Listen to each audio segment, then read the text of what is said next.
അതിനുള്ള ഒരു അഭിനന്ദനം അറിയിച്ചുകൊണ്ട് വന്നിരിക്കുന്ന രണ്ട് യോഗങ്ങൾ അവസാനിപ്പിക്കുന്നതിന് വേണ്ടി നന്ദി പറയാൻ എല്ലാവർക്കും നമസ്കാരം.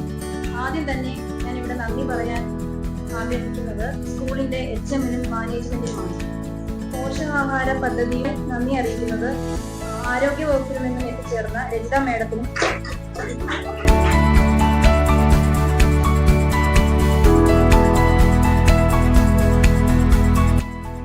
തന്നെ ഇതിന്റെ പ്രാധാന്യം നിങ്ങൾ അറിഞ്ഞിരിക്കണം.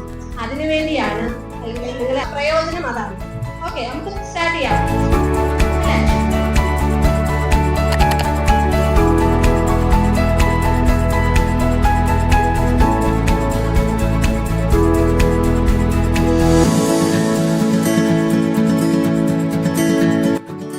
അല്ലെങ്കിൽ അതിന്റെ ഒരു ഗ്രോത്ത് ഇതൊക്കെ ചെയ്യണം, അല്ലെങ്കിൽ ഇതൊക്കെ മാറണം, അല്ലെങ്കിൽ ഇതൊക്കെ ചേഞ്ച് ചെയ്യണമെന്നുണ്ടെങ്കിൽ നമുക്ക് എന്ത് വേണം?